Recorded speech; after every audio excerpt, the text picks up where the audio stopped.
Assalamualaikum warahmatullahi wabarakatuh. Kami dari kelompok 4 akan mempresentasikan hasil diskusi kami mengenai angina pectoris. Sebelum kami mempresentasikan hasil diskusi kami, alangkah lebih baiknya saya memperkenalkan terlebih dahulu anggota kelompok kami. Yang pertama, Aji Setio Putro. Yang kedua, Dewi Rahmawati. Yang ketiga, Dian Wulandari. Yang keempat, Faizani Putri.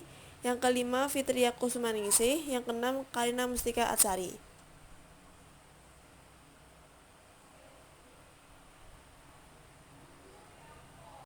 Yang selanjutnya saya akan menjelaskan mengenai angina pectoris. Angina pectoris merupakan suatu sindroma klinis di mana klien mendapat serangan sakit dada di daerah sternum atau di bawah sternum atau dada bagian kiri yang khas, yaitu seperti ditekan atau serasa berat di dada yang sering kali menjalar ke lengan kiri, lalu kadang-kadang menjalar ke punggung rahang, leher, atau ke lengan kanan. Sakit pada dada tersebut biasanya timbul pada waktu pasien melakukan aktivitas. Lalu ada coronary artery disease yang merupakan suatu penyakit kerusakan pada bagian arteri koroner, angina pectoris, serta infark miokard. Disebut ACS atau akut coronary syndrome atau sindrom koronari akut. Pengertian angina secara klinis merupakan keadaan iskemia miokard yang disebabkan oleh kurangnya suplai oksigen ke sel-sel otot jantung atau miokard karena adanya penyumbatan atau penyempitan arteri koroner, peningkatan beban kerja jantung, dan menurunnya kemampuan darah mengikat oksigen. Yang selanjutnya saya akan menjelaskan mengenai patofisiologi. Tekanan darah tinggi merupakan faktor risiko yang berpengaruh terhadap kejadian komplikasi kardiovaskuler pada pasien diabetes mellitus tipe 2. Diabetes mellitus tipe 2 atau diabetes mellitus merupakan suatu kondisi di mana terjadinya hiperglikemia atau peningkatan kadar gula dalam darah. Hiperglikemia yang tidak terkontrol akan mengakibatkan viskositas darah pasien meningkat pada setiap aliran darahnya. Peningkatan viskositas darah pada pasien diabetes mellitus tipe 2 akan mengakibatkan peningkatan beban jantung untuk memompa darah ke seluruh tubuh. Peningkatan tekanan darah yang berlangsung kronis pada penderita diabetes mellitus mengakibatkan penurunan perfusi oksigen pada berbagai jaringan dan organ tubuh. Penurunan perfusi jaringan ini diperburuk dengan kondisi hiperglikemia yang akhirnya terjadi hipoksia jaringan. Hipoksia pada jaringan jantung mengakibatkan komplikasi penyakit jantung koroner atau CAD. Salah satunya adalah angina pectoris ini. Yang selanjutnya yaitu ada identitas kasus dari pasien. Atas nama Nyonya SF, tanggal masuk rumah sakit 25 April 2020, umur 65 tahun, berat badan 70 kg, tinggi badan 160 cm, alergi obat yaitu alergi kaptropil, kondisi khususnya adalah angina pectoris. Keluhan utamanya yaitu pasien mengeluhkan nyeri pada dada, keluar keringat dingin, sesak nafas, mual, sulit tidur, pusing, geringan. Diagnosis dari dokter yaitu adalah angina pectoris atau stable angina. Riwayat penyakit pada pasien. Riwayat penyakitnya, pasien memiliki hipertensi dan diabetes mellitus tipe 2. Untuk riwayat pengobatannya, sudah pernah menggunakan kaptopil di pengobatan sebelumnya tetapi menjadikannya sering batuk. Selanjutnya yaitu ada data pemeriksaan klinik dari pasien. Pemeriksaan tekanan darah pada tanggal 25 mengalami kenaikan. Pada tanggal 28 sampai tanggal 30 juga mengalami penurunan. Kemudian pada tanggal 1 penurunan. Pada tanggal 2 mengalami kenaikan. Nilai normalnya adalah 120/80 mmHg. Tekanan nadinya adalah normal. Nilai normalnya adalah 80 sampai 100 kali per menit. Kemudian pemeriksaan RR pada tanggal 25 mengalami kenaikan, pada tanggal 1 dan 2 mengalami penurunan. Nilai normal RR yaitu 18 sampai 22 kali per menit. Kemudian pemeriksaan suhu itu normal. Kemudian sesaknya adalah positif, mualnya positif, pusingnya positif. Kondisi umumnya yaitu adalah lemah. Selanjutnya yaitu ada data pemeriksaan lab dari pasien. Pemeriksaan kolesterol pada tanggal 26 mengalami kenaikan dari nilai normal 120 sampai 200 mg per dl. Kemudian pemeriksaan TG pada tanggal 26 mengalami kenaikan dari nilai normal 33 sampai 138 mg per dl. Kemudian ada pemeriksaan serum. GD puasa pada tanggal 26 sampai 27 mengalami kenaikan. Kemudian pada tanggal 29 dan 30 juga mengalami kenaikan dari nilai normal 60 sampai 110 mg per dl. Kemudian GD 2 jam TP pada tanggal 25 sampai tanggal 27 mengalami kenaikan. Dan pada tanggal 29 sampai 30 juga mengalami kenaikan dari nilai normal kurang dari 130 mg per dl. Kemudian ada GD sesaat yaitu pada tanggal 25 mengalami kenaikan dari nilai normal kurang dari 200 mg per dl. Penggunaan obat, di situ ada furosemid, dosisnya itu 40 mg yang diberikan secara intravena. Furosemid diberikan pada tanggal 25, 26, dan 27. Pada tanggal 26 sepertinya terjadi penurunan dosis ya, yang dosis di regimennya itu 40 mg jadi 20 mg per 0,8. Yang kedua ada irbesartan, dosisnya 1 kali 300 mg digunakan secara per oral. Obat tersebut digunakan rutin ya, dari mulai tanggal 25 sampai tanggal 4. Terus yang ketiga ada ISDN, dosisnya 3 kali 10 mg secara oral juga, diberikan rutin dari mulai tanggal 25 sampai tanggal 4. Terus yang keempat ada ASA, dosisnya 1 kali 80 mg secara PO. Pemberiannya diberikan pada tanggal 25 sampai tanggal 30. Selanjutnya ada clopidogrel, dosis 1 kali 75 mg secara PO juga, diberikan pada tanggal 31 sampai tanggal 4. Yang keenam ada isolaltat,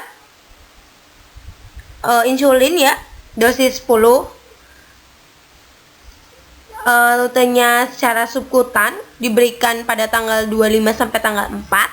Dan pada tanggal 8 31, tanggal 2 itu ada dosis tertentu yang diberikan pada tanggal tersebut. Terus yang ketujuh ada atrapid, dosisnya 4 secara subkutan juga, yang diberikan pada tanggal 27 sampai tanggal 4. Dan pada tanggal 28 sama tanggal 1 itu diberikan dosis tertentu. Ranitidin 2 kali 50 mg diberikan secara intravena. Obat ini diberikan dari mulai tanggal 25 sampai tanggal 31. Omeprazol 2 kali 20 mg secara oral diberikan pada tanggal 1 sampai tanggal 4. Terus ada Neurodec 2 kali 1 tab secara PO diberikan pada tanggal 31 sampai tanggal 4. Terus paracetamol 3 kali 500 mg secara PO diberikan pada tanggal 29 sampai tanggal 31.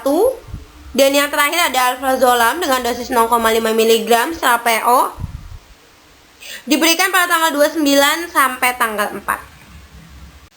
Selanjutnya masalah klinik dan drug-related problem. Yang pertama ada angina pectoris. Pasien datang ke rumah sakit pada tanggal 25 April 2020. Pasien didiagnosis angina pectoris.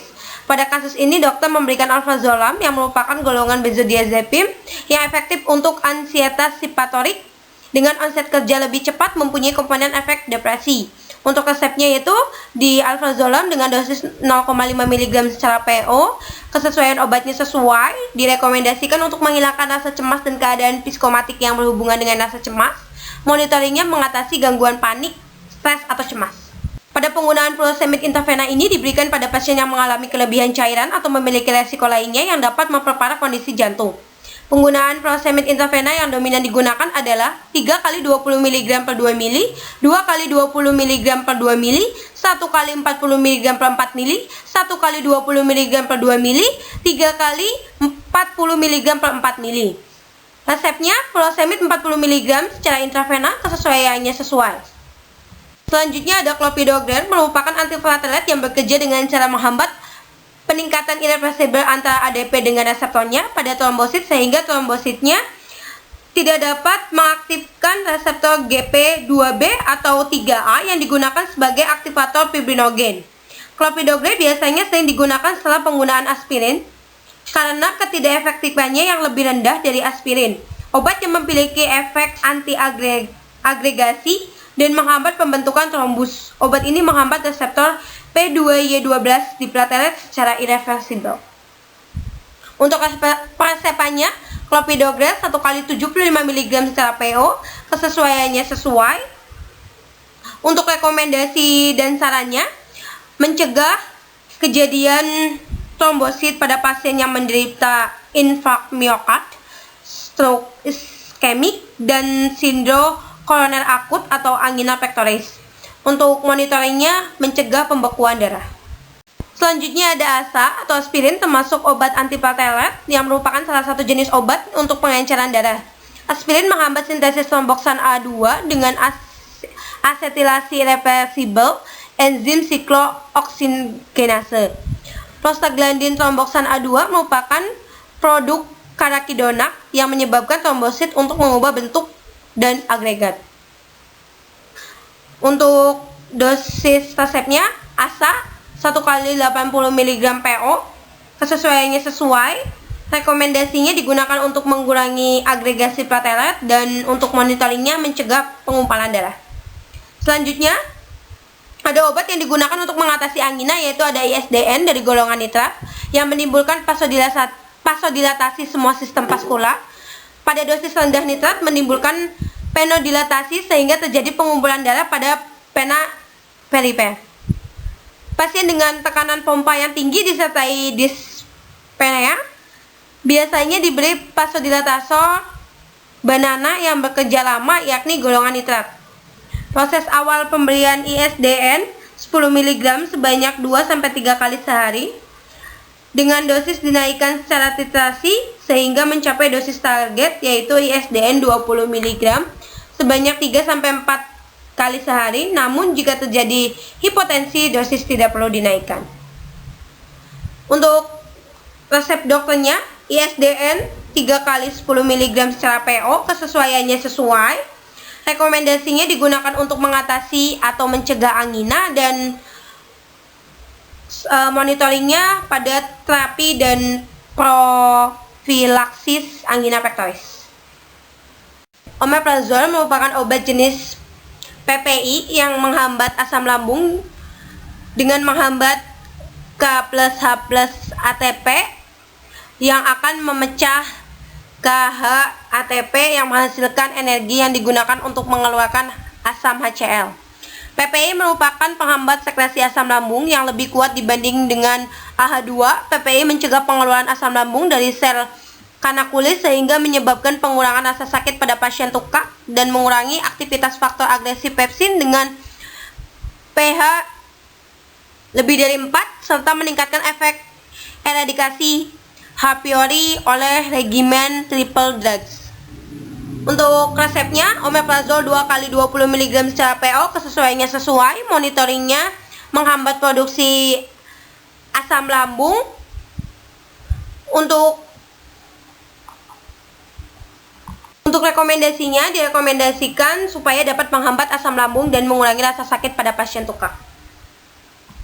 Selanjutnya, untuk diabetes mellitus tipe 2, digunakan irbesartan, merupakan salah satu jenis obat antihipertensi dari golongan angiotensin 2 reseptor blocker. Informasi yang tercantum di DIH menyebutkan irbesartan dapat digunakan pada hipertensi, nefropati pada diabetes mellitus tipe 2, dan aortic cord with Marfan syndrome. Baik ISO dan MIMS pada branded generik irbesartan tercantum penggunaan irbesartan hanya untuk hipertensi. Begitu pula untuk NI yang hanya mencantumkan penggunaan irbesatan untuk hipertensi.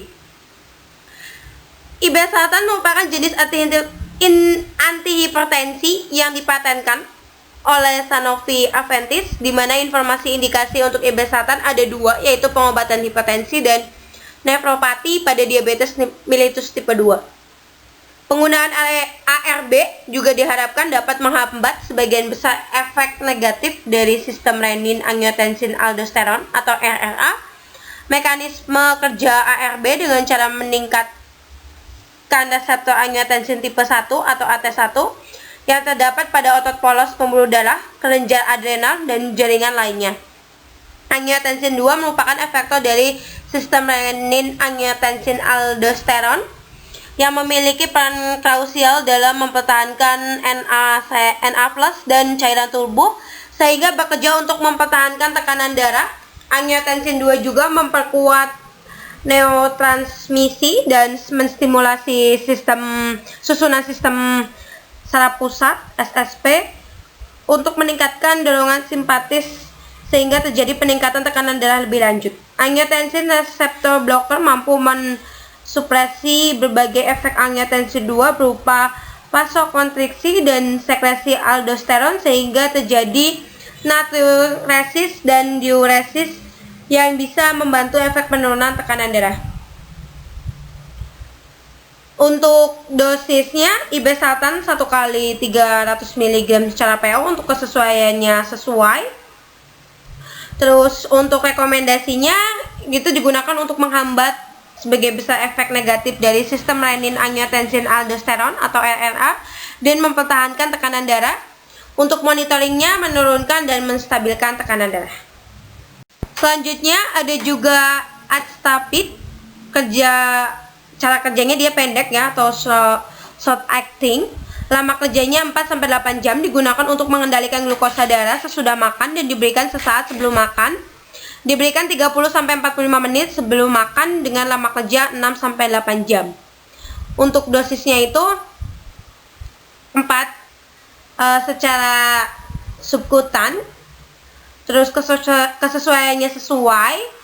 Rekomendasinya itu untuk mengendalikan glukosa darah sesudah makan, dan untuk monitoringnya itu monitoring gula darah.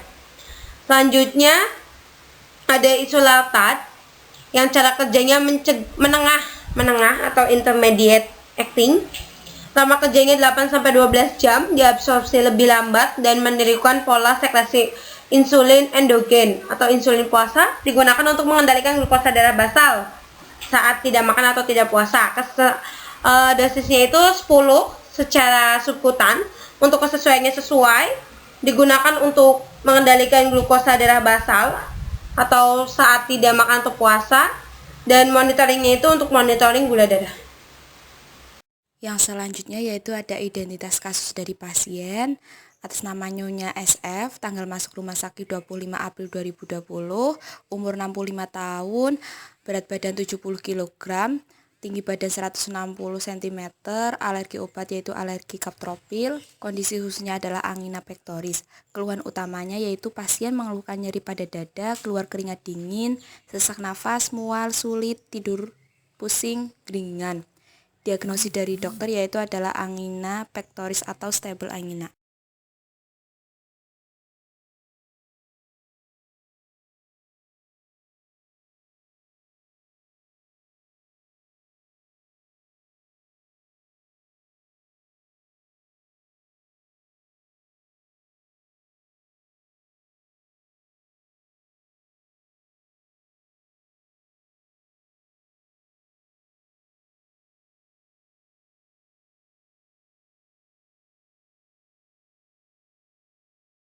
Selanjutnya ada subtherapeutic dosis atau overdosis dari analisis kesesuaian dosis. Untuk furosemid, dewasa 40 mg 2 kali sehari, dosis disesuaikan dengan keadaan penderita untuk hipertensi. Pada pemberiannya 40 mg secara intravena. Irbesatan awalnya 150 mg per hari, kemudian dosis bisa ditingkatkan menjadi 300 mg per hari untuk hipertensi.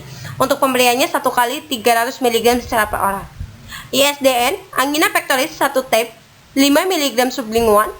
Untuk mencegah kambuhnya, sehari 3-4 kali 1-2 tab 5 mg cegah serangan pada saat malam hari 1-2 tablet 5 mg sebelum tidur. Dosis pemberiannya 3 kali 10 mg setiap per orang. Untuk ASA, dosis pemberiannya 1 kali 80 mg per orang.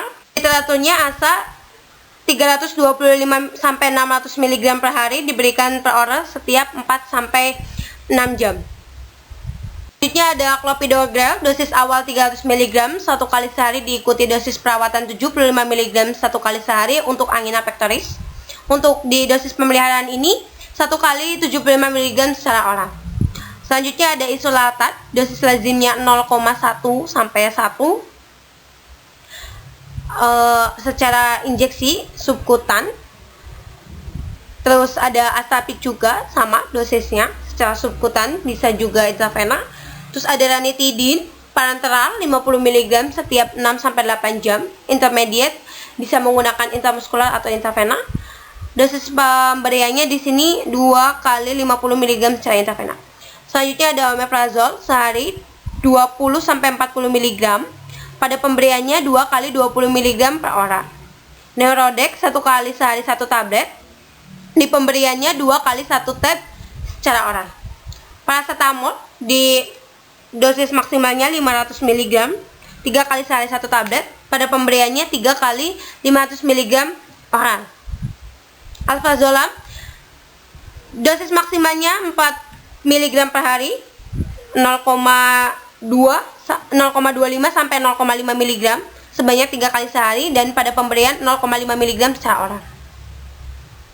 Untuk adverse drug reaction, untuk furosemid, efek samping potensialnya ada hipotensi, hipokalemia, dan efek samping yang ditimbulkannya pusing. Untuk ibersaltan, efek samping potensialnya pusing, sakit kepala, diare, penurunan HB. Untuk efek samping yang timbulnya ada pusing. ISDN, efek samping potensialnya sakit kepala berdenyut, pusing, mual, muntah, nyeri perut, gejala muka merah. Untuk efek samping yang ditimbulkannya pusing, mual, dan muntah. Pada ASA, di potensial ada mual, muntah, nyeri, pendarahan saluran cerna, dan trombositopenia. Efek samping yang timbulnya mual dan nyeri. Selanjutnya ada clopidogrel, efek samping potensialnya ada nyeri perut, mual, muntah, perut kembung. Efek samping yang timbulnya mual dan nyeri pada dada. Untuk isolatat sama aslapid belum ditemukan. Selanjutnya ada ranitidin. Efek samping potensialnya ada pusing, insomnia, mual, muntah, nyeri perut. Efek samping yang timbulnya mual, sulit tidur, dan pusing. Omeprazol, efek samping potensialnya keluhannya lemas, sariawan, mati rasa, kesemutan pada tangan atau kaki, reaksi alergi obat seperti munculnya ruam, pusing, hingga sesak napas. Efek samping yang timbul itu ada kesemutan atau geringgingan, pusing, sesak nafas. Neurodex, reaksi pada efek samping potensialnya ada alergi, gatal kulit, bentol-bentol, bengkak kulit, sensasi rasa hangat, berkeringat berlebihan, kebiruan, rasa lelah, mual dan muntah, kulit mati rasa, urin berwarna orange. Untuk efek samping yang ditimbulkannya ada mual dan muntah. Selanjutnya paracetamol. Efek samping potensialnya ada demam, muncul ruam kulit yang terasa gatal, sakit tenggorokan, muncul sariawan, nyeri punggung, tubuh terasa lemah, kulit atau mata berwarna kekuningan, perut bagian atas terasa sakit, kehilangan nafsu makan, mual dan muntah, diare, keringat dingin. Efek samping yang ditimbulkannya demam, mual dan muntah. Alprazolam, efek samping potensialnya di situ ada pusing, mengantuk atau sakit kepala, produksi air liur meningkat, perubahan gairah seksual, mual, sembelit, perubahan nafsu makan dan nyeri sendi.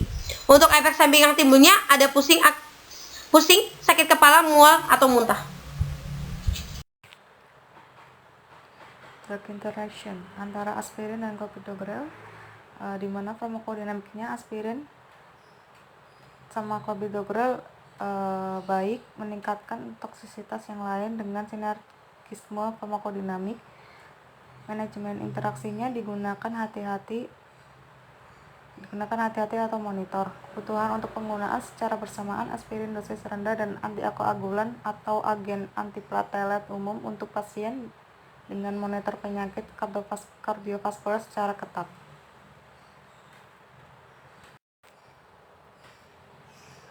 Farmakokinetik antara aspirin dan clopidogrel menurut Kimball et al.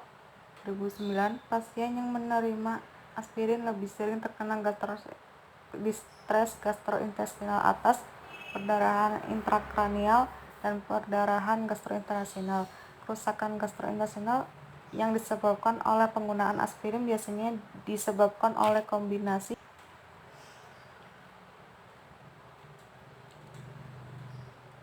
efek epitel dan mikrovaskuler dengan sedikit atau tanpa peradangan LDA atau low dose aspirin, menyebabkan gastrointestinal mukosa, dan efek sistemik dari deplesi prostaglandin melalui penghambatan siklo-oksigenase 1. Prostaglandin memainkan peran penting dalam melindungi integritas lambung mukosa melalui peningkatan aliran darah lokal dan mempromosikan sintesis dan sekresi lendir dan bikarbonat. Dengan tidak adanya sintesis prostaglandin normal, lingkungan lambung menjadi lebih rentan terhadap eksogen, misalnya merokok, atau faktor endogen, atau asam pepsin, garam empedu, H.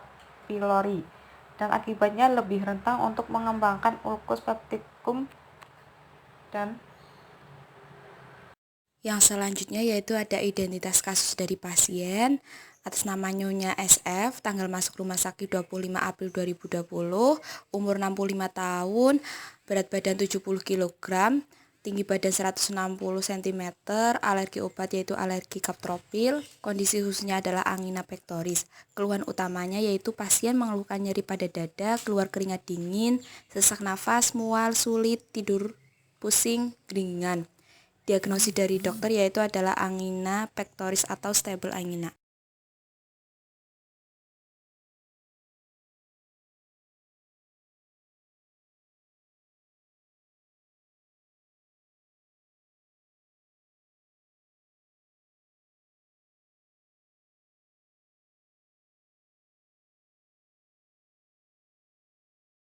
selanjutnya ada furosemid dan aspirin. Aspirin menyebabkan retensi cairan dan garam yang mengakibatkan efek antagonis apabila diberikan bersamaan dengan obat yang memiliki efek diuretik.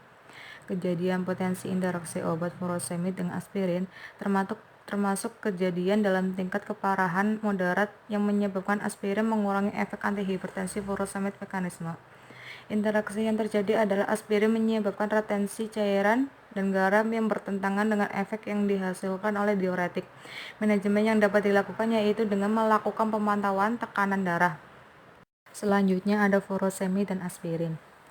Aspirin menyebabkan retensi cairan dan garam yang mengakibatkan efek antagonis apabila diberikan bersamaan dengan obat yang memiliki efek diuretik. Kejadian potensi interaksi obat furosemid dengan aspirin termasuk kejadian dalam tingkat keparahan moderat yang menyebabkan aspirin mengurangi efek antihipertensi furosemid mekanisme. Interaksi yang terjadi adalah aspirin menyebabkan retensi cairan dan garam yang bertentangan dengan efek yang dihasilkan oleh diuretik. Manajemen yang dapat dilakukan yaitu dengan melakukan pemantauan tekanan darah. Monitoring hasil terapi obat. Diabetes mellitus tipe 2, nama obat isularbide, dosisnya 0-10 unit internasional dengan pemberian subkutan. Kemudian ada actrapid dengan dosis 4-4,4 unit internasional dengan pemberian SC untuk subkutan. Parameter monitoringnya digunakan untuk gula darah. Evaluasi hasil yang diperoleh terjadi peningkatan pada gula darah. Kemudian ada hipertensi. Nama obat ranitidin dengan dosis 2-50 mg dengan pemberian IV. Paracetamol dengan dosis 3 kali 500 mg dengan pemberian PO atau per oral. Parameter monitoringnya untuk suhu tubuh. Evaluasi hasil yang diperoleh, suhu tubuhnya turun. Kemudian ada angina pectoris, nama obat alprazolam, dosisnya 0-0,5